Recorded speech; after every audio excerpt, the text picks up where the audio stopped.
நீங்கள் பார்த்து கொண்டிருப்பது உஸ்தாத் மதுரை முஜாஹித் மனம் கவரும் சொற்பொழிவு.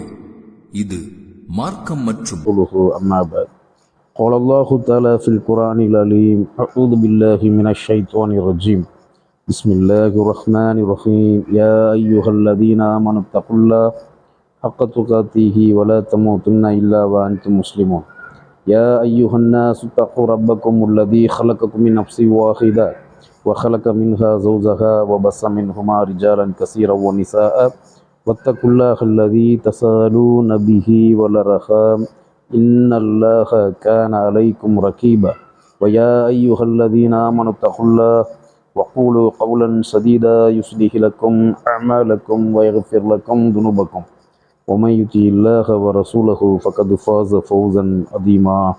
அன்பார்ந்த இஸ்லாமிய சகோதர சகோதரிகளே, ருக்கியா என்றால் என்ன என்று கேள்வி இன்று கேட்கப்படுகிறது. ருக்கியாவை பற்றி அறிந்து கொள்வதற்காக நம்மிடத்தில் மார்க்க கல்வி பயின்ற நம்முடைய மார்க்க கல்வி வகுப்பில் கலந்து கொண்ட சில மாணவர்கள் இந்த கேள்வியை கேட்டிருக்கிறார்கள். ருக்கியா என்ற அந்த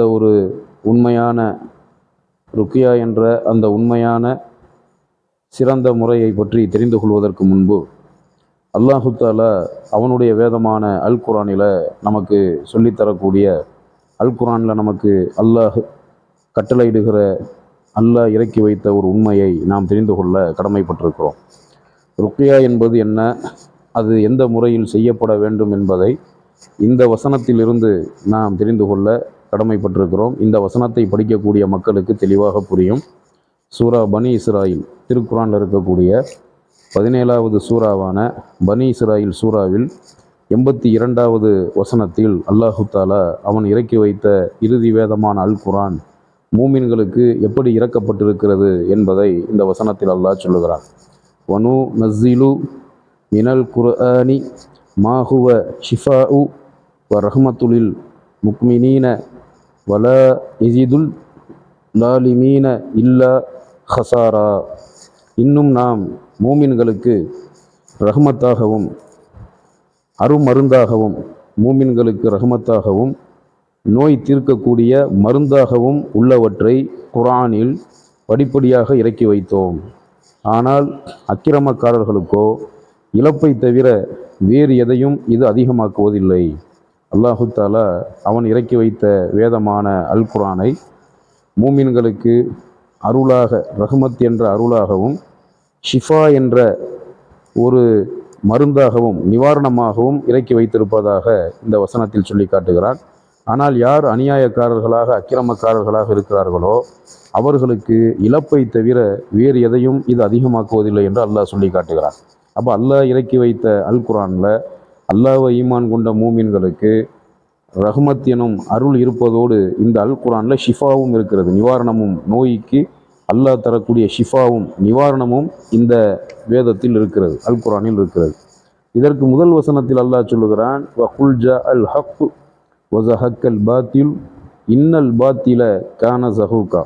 இன்னும் நபியே, சத்தியம் வந்தது, அசத்தியம் அழிந்தது, நிச்சயமாக அசத்தியம் அழிந்து போவதே ஆகும் என்றும் அல்லாஹ் இந்த வசனத்தில் குறிப்பிடுகிறான். அதாவது 81வது வசனத்தில் சத்தியம் வந்தது, அசத்தியம் அழிந்தது, அசத்தியம் அழிந்து போகக்கூடியதாகவே உள்ளது என்று அல்லாஹ் சொல்லுகிறான். அதுக்கு அடுத்த வசனத்தில் தான் அல்லாஹு தாலா மூமின்களுக்கு ரஹ்மத்தாகவும் நோயை தீர்க்கக்கூடிய நிவாரணமாகவும் உள்ளதை அல்லாஹ் குர்ஆனில் இறக்கி வைத்ததாக சொல்லி காட்டுகிறான். அப்போ ஒரு நிவாரணமாகவும் அல் குர்ஆன் நமக்கு இருக்கிறது என்பதை நாம் புரிந்து கொள்ள கடமைப்பட்டிருக்கிறோம். அப்போ அல்லாஹ் நமக்கு இறக்கி வைத்த அல் குர்ஆனில் நோய் தீர்க்கக்கூடிய நிவாரணம் இருக்கிறது. அல் குர்ஆனுடைய வசனங்களை ஓதி பார்க்கக்கூடிய மக்கள் அதை நன்றாக புரிந்து கொள்வார்கள். அப்போ இஸ்லாமிய மார்க்கத்தில் ருக்கியா என்பது குர்ஆனுடைய ஆயத்துக்கள், நபிகள் நாயகம் ஸல்லல்லாஹு அலைஹி வஸல்லம் அவர்கள் கற்றுத்தந்த பிரார்த்தனைகள், துஆக்கள் மூலமாக, குர்ஆனுடைய ஆயத்துக்கள் துஆக்கள் மூலமாக செய்யப்படக்கூடிய ஒரு சிகிச்சைக்கு பேர் ருக்கியா. ருக்கியான்னு சொன்னால் குர்ஆனுடைய ஆயத்தை நாம் ஓதி, துஆக்களை ஓதி, அல்லாஹ்விடத்தில் பிரார்த்தனை செய்து நோய்வாய்ப்பட்டு பாதிக்கப்பட்டிருக்கக்கூடிய மக்களுக்கு ஏற்படுத்தக்கூடிய குர்ஆன் ஆயத்துக்களையும் துவாக்களையும் கொண்டு ஏற்படுத்தக்கூடிய ஒரு சிகிச்சை முறைக்கு பேர் தான் ருக்கியா என்று சொல்லப்படும். இது எதற்கெல்லாம் மொத்தத்தில் இன்னும் உங்களுக்கு புரிகிற மாதிரி சொல்கிறதா இருந்தால், குர்ஆன் ஆயத்துக்கள் துவாக்களை கொண்டு உங்களுக்கு ஓதி பார்ப்பது. இது எப்படிப்பட்டதுன்னா, தீய கண் திஷ்டி, பொறாமை, சூனியம் மூலம், அதாவது கெட்ட ஜின்கள் ஷைத்தான்கள் மூலம் ஏற்படக்கூடிய தொந்தரவு, சூனியத்தின் மூலம் ஏற்படக்கூடிய தொந்தரவு, தீய கண் திஷ்டி, பொறாமை, ஜின்கள் மூலம், கெட்ட ஜின்கள் ஷைத்தான்கள் இதன் மூலமாக ஏற்படக்கூடிய தொந்தரவுகளில் இருந்து நமக்கு பாதுகாப்பு தரக்கூடிய ஒரு தீர்வு முறை சிகிச்சை மூலம் இந்த குர்ஆனுடைய ஆயத்துக்கள் துவாக்களை ஓதி ஏற்படுத்தக்கூடிய அல்லாஹ்வுடைய உதவியை கொண்டு நாம் செய்யக்கூடிய சிகிச்சை முறைக்கு பேர் ருக்கியா என்று சொல்லப்படுகிறது. இது மனம் சம்பந்தப்பட்ட, உடல் சம்பந்தப்பட்ட நோய்களுக்கு நாம் ஓதி பார்ப்பதின் மூலமாக குர்ஆனுடைய ஆயத்துக்கள், நபிகள் நாயகம் ஸல்லல்லாஹு அலைஹி வஸல்லம் அவர்கள் கற்றுத்தந்த துவாக்கள், குர்ஆனுடைய ஆயத்துக்களை கொண்டு நாம் ஓதி பார்ப்பதின் மூலமாக நமக்கு உடல் ரீதியாக என்னென்ன பிரச்சனைகள் ஏற்பட்டிருந்தாலும், நோய் சம்பந்தப்பட்ட உடல் ரீதியான எந்த நோய் ஏற்பட்டிருந்தாலும், மனம் சம்பந்தப்பட்ட எந்த ஒரு குழப்பங்கள், பிரச்சனைகள், நோய்கள் ஏற்பட்டிருந்தாலும் அதெல்லாம் சரி செய்யப்படுவதற்கு இந்த ருக்கியா ஒரு காரணமாக இருக்கிறது. இன்னும் குர்ஆன் ஹதீஸ்களின் அடிப்படையில் மேற்கொள்ளப்படும் இந்த ருக்கியா இருக்கிறதே, நபி அவர்கள் காட்டி தந்த வழிமுறை பிரகாரம் அல்லாஹ்வுடைய வேத வசனங்களை ஓதி பார்த்து நபி அவர்கள் கற்றுத்தந்த துவாக்களை கொண்டு மேற்கொள்ளப்படுகிற ருக்கியா இருக்கிறதே, இது ருக்கியா ஷரியா என்று சொல்லப்படுகிறது. மார்க்கத்தின் அடிப்படையில் செய்யப்படுகிற சரியான ருக்கியா இது. முறையாக பாதிக்கப்பட்டவர்கள் மீது யாரெல்லாம் உடல் ரீதியாக நோய் வந்து வியாதி வந்து பாதிக்கப்பட்டிருக்கிறார்களோ, அல்லது மன ரீதியான பிரச்சனைக்கு ஆளாக்கப்பட்டிருக்கிறார்களோ, அவர்களுக்கு குர்ஆனுடைய ஆயத்துக்களை ஓதி பார்ப்பது நபி அவர்கள் காட்டி தந்த வழிமுறை.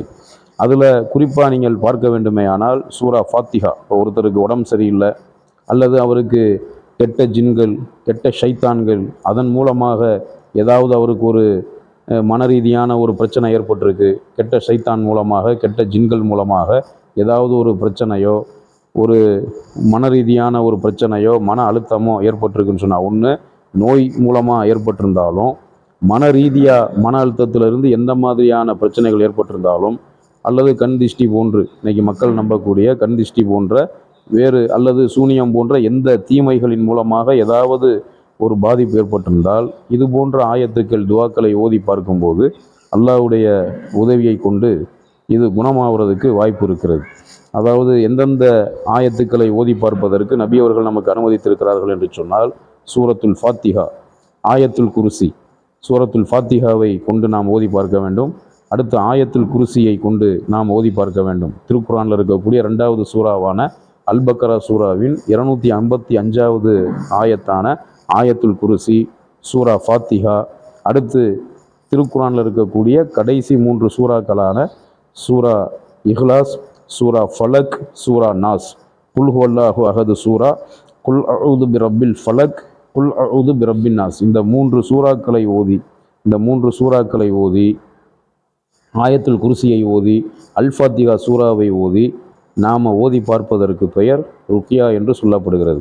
அப்போ இதனுடைய நோக்கம் என்னன்னு சொன்னால், இது நோய்களை குணப்படுத்த அல்லாஹ்வுடைய நாட்டத்தால், அல்லாஹ்வுடைய உதவியை கொண்டு தான் நமக்கு எதுவுமே வருகிறது, எதுவுமே குணமாகிறது. இப்போ நோயை கொடுக்கக்கூடியவன் அல்லாஹ்.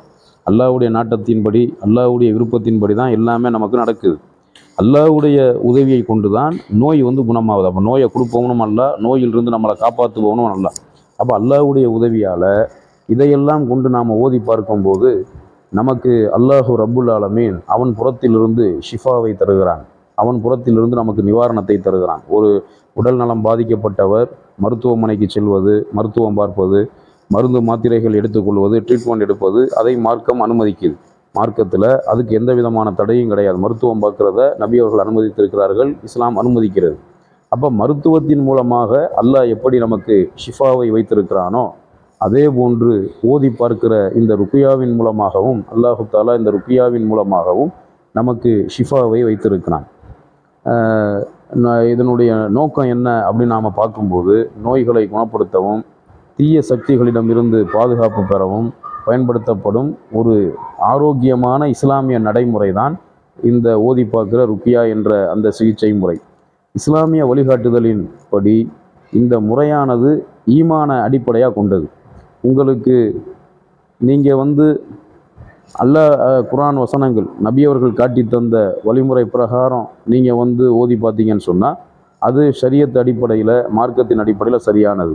மத்தபடி குர்ஆனில் இல்லாத சில வாசகங்கள், குர்ஆனில் இல்லாத நபி அவர்கள் கற்றுத்தராத சில வாசகங்கள், அல்லது இந்த சில பேர் அந்த ஏமாற்றக்கூடியவர்களின் பேச்சை கேட்டு அவங்க சில வாக்கியங்களை எழுதி கொடுத்தாங்கன்னு சொன்னால் அந்த வாக்கியத்தை ஓதுறது, அவங்க யார் எந்த வாக்கியத்தை எழுதி தர்றாங்களோ அதெல்லாம் ஓதி பார்த்தா அது ருக்கியாவில் வராது. அப்போ அந்த சிகிச்சை முறை, அல்லாஹ் நம்மளை பாதுகாக்கணும் அப்படிங்கிற அந்த சிகிச்சை முறையை நாம் எப்படி எடுத்துக்கணும்னு சொன்னால், நமக்கு மருந்து மாத்திரைகளின் மூலமாக, மருத்துவத்தின் மூலமாக, நாம் எடுத்துக்கொள்ளும் சிகிச்சைகள் மூலமாக அல்லாஹு ரப்புல் ஆலமீன் எப்படி நிவாரணத்தை வைத்திருக்கிறானோ அதே போன்று நாம் ஓதி பார்ப்பதின் மூலமாகவும் அல்லாஹ் அந்த ஷிஃபாவை வைத்திருக்கிறான். ருக்கியா என்பது நாம் அல் குர்ஆனுடைய வசனங்கள், துவாக்களை கொண்டு ஓதி பார்க்கக்கூடிய ஒரு நடைமுறை என்பதை புரிந்து கொள்ள வேண்டும்.